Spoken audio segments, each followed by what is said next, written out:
سوالیہ paper جب سامنے آ جاتا ہے تو بعض اوقات پریشر ہوتا ہے، بعض اوقات کوئی اور وجہ ہوتی ہیں، بالکل ذہن معوف ہو جاتا ہے، وائٹ پیپر بلینک پیپر بن جاتا ہے، سمجھ کچھ بھی نہیں آتی کہ اب کیا لکھنا چاہیے۔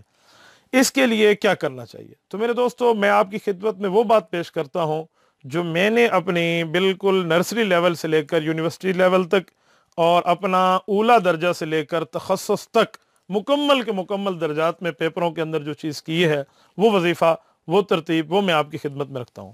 ہماری والدہ محترمہ، اللہ اس کی قبر پہ کروڑوں اربوں رحمتیں نازل فرمائے، یہ ان کا بتایا ہوا ہے۔ وہ فرمایا کرتی تھی، بیٹا اگر کوئی مشکل چیز سامنے آ جائے اور ذہن کو ساتھ سلامت رکھنا ہو تو ایک بات پڑھ لیا کرو۔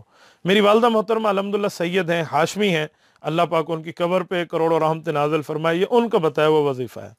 وہ فرماتی تھی کہ ایک بار اعوذ باللہ من الشیطان الرجیم بسم اللہ الرحمن الرحیم کے بعد پڑھ لو انا للہ و انا الیہ راجعون۔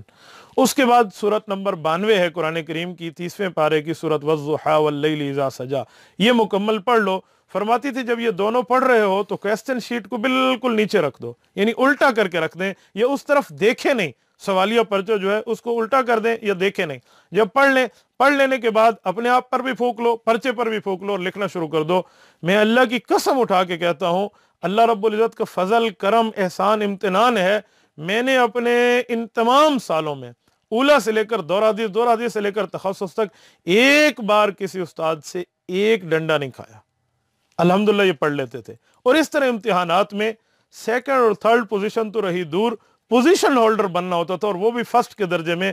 اس کی وجہ یہ اللہ رب العزت کا فضل تھا اور ان وظیفوں کی برکت تھی۔ تو اگر آپ اس کو انشاءاللہ کر لیں تو میرے خیال میں آپ فاتح میدان بنیں گے، اللہ رب العزت آپ پر کرم اور احسان کا سمندر بہا دیں گے۔ جزاکم اللہ تعالی۔